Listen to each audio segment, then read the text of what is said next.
What's up guys, Mike here, the Detroit Borg, and today we're taking a look at the Surface Studio from Microsoft. This is their very first all-in-one desktop computer. And the version I'm taking a look at here is the fully spec'd out model, which retails for $41.99. So this is a fairly high-end computer with a very specific audience in mind. But this is a really exceptional piece of hardware and design, and we're going to take a close look at it right now. So of course, this is a very expensive computer, and it does come with a very nice box. So the box itself does have some images highlighting its two main positions. The standard desktop view and the drafting position. Now, in order to unbox this, we do have to lay it flat. You'll see a little diagram at the top near the handle. Now, the first thing we'll have to do here is pull the tabs along the side so we can lift up the lid. Of course, to lift up the lid, you have to push in that handle.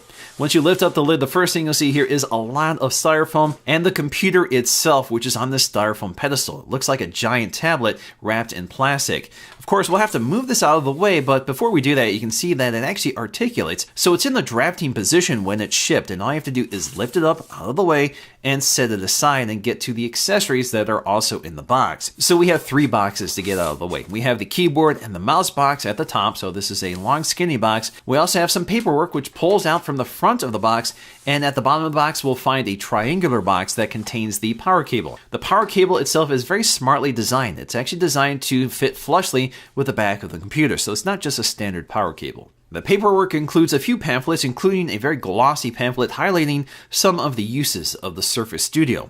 Inside we'll find a much more practical user manual that explains how to connect it and how to power it on and many of the other features and ports. Now, getting to the accessory box, it comes with three accessories: the keyboard, the mouse, and the Surface Pen. So not included is the Surface Dial, which is a separate accessory. I also purchased this and it is coming later, and if you want to see that video, please let me know. So first up, we have the Surface Mouse, which is a fairly conventional mouse. It's all plastic with physical clicks for left and right buttons. We also have a scroll wheel, which unfortunately does not support side scrolling. At the bottom, we'll find a battery separator, so this prevents the batteries from making contact until you pull the tab. Now, another very cool detail here is that the battery cover is actually magnetic, so it's really easy to remove it and reinstall it. It's just a very slick design. Now, although it's nothing really fancy here, I actually really like this mouse. It has a really solid left and right click, which is very important, and the scroll wheel is very responsive and made of metal, so it feels very nice. Next up, we have the newest Surface Pen, which is designed to work with a variety of Surface products, including the Surface Studio. The pen itself is all aluminum, has a very nice rigid design, and does have a battery compartment, so it is powered. Now, you can remove this by twisting off the top of it, and you'll see that the battery just slides out. The battery itself is a quadruple A battery and should last about a year depending on your use. The pen itself is actually flat on one side, and that's because it can be magnetically attached to the side of the display on both the left-hand and right-hand side. Also along that side, which is integrated into the rubber strip that protects it from scratching the aluminum, is a button, which can be used in a variety of ways depending on the software you're using. Also at the top of the pen is a clickable button. This can be used as an eraser, but if you click it, this will also activate different features depending on how you have it programmed. So this can be configured under settings, but in the case of the Surface Studio, a single click actually brings up an action center. It allows you to activate apps that can take advantage of the Surface Pen. So that includes things like taking a screen grab or composing a virtual sticky note, which you can place anywhere on the desktop and it stays there persistently. Also included with the Surface Studio is this full-size keyboard. This is an aluminum keyboard, so it feels very nice and rigid. It also includes a full number pad along the right side and a ton of dedicated function keys for things like bringing up the action center, showing your desktop, and a ton of other standard features such as media controls, volume, brightness, as well as search. Now, just like the mouse, it also has a magnetic battery enclosure built into the stand in the back.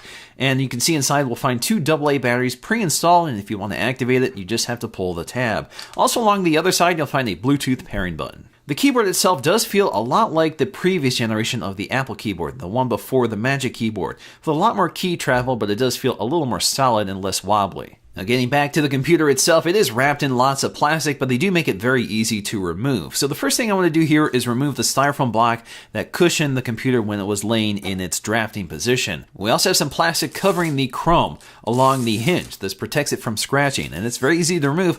All you have to do is pull up on the tab and it unzips. This works on both the left and right sides. We also have lots of plastic covering that very thin display, and we'll find tabs on all 4 sides. That makes it easy to remove this. Of course, I'm going to be very meticulous here and pull off each side so I can remove the plastic in one sheet. And lastly, we have some plastic covering the base, and you do have to lift it up in order to get access to the tab.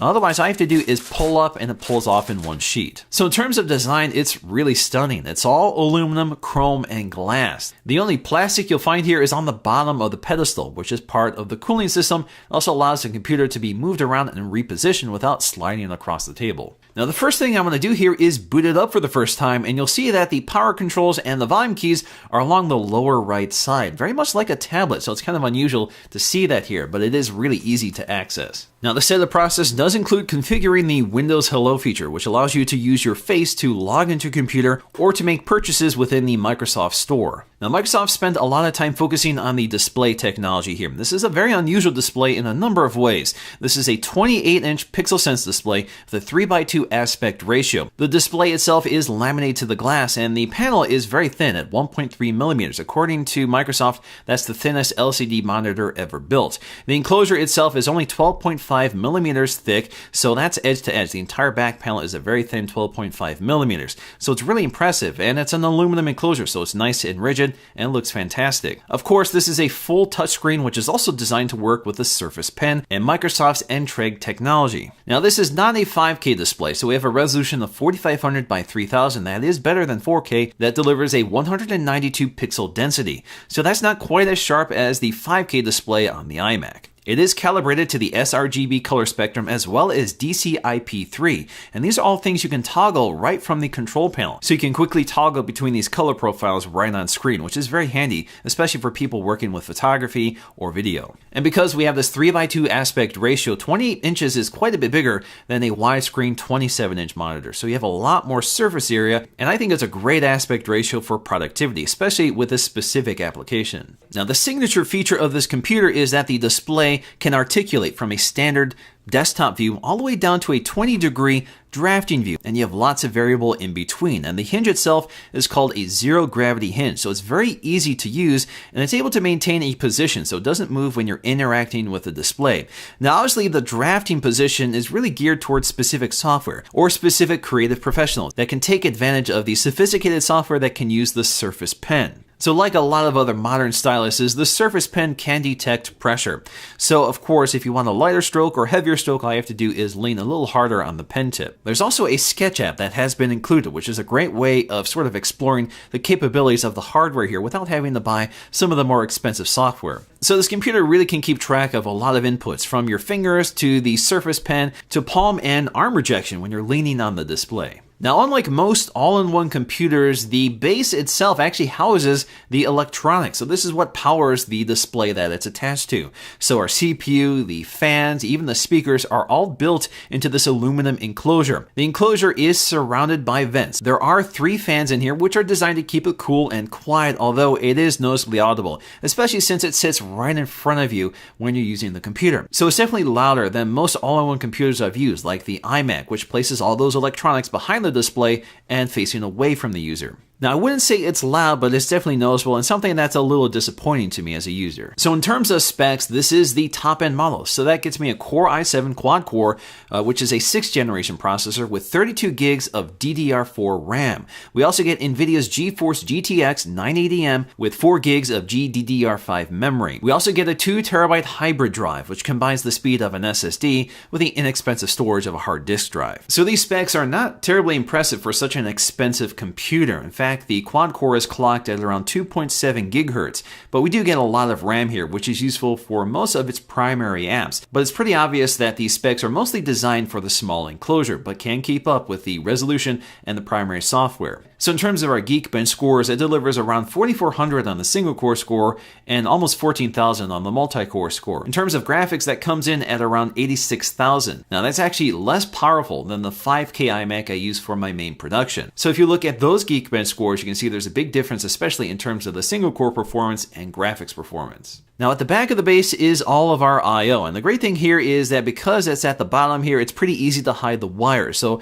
the wires don't snake up to the display and become more visible like it is on the iMac. But the I/O is a little dated here. We do get 4 USB Type-A ports, which are USB 3, so we get USB 3 speeds, but we don't have Thunderbolt here. We do get a display output, so if you want to connect an external display, you do have that, but unfortunately no Thunderbolt in this case either. Of course, we get a 3.5mm headphone jack as well as an Ethernet port, and we do get an SD card slot, which is somewhat inconveniently placed, but that's not terribly unusual in computers like this. Now there is a really impressive set of speakers built into the space. They're stereo 2.1 speakers with Dolby Audio, and it's really impressive. They're extremely loud with a good amount of range, and it's pretty immersive. Initially, it was actually kind of hard to pinpoint where the speakers were because it sounded like it was coming from around the display. So it is a really nice set of speakers. The only problem here is that as soon as you lower the display, the quality changes a bit. So let's go ahead and demonstrate that. It does explain how to use the touch controls at the top, in addition to some of the voice commands you can use on this device. We also get a flyer that highlights some of the optional bases you can swap out, which includes both fabric and metal styles. Now if you look at the top center of the display, you'll see quite a bit going on here, including 2 cameras. One of them is a Windows Hello camera. So basically this is the face scanning camera that allows you to unlock the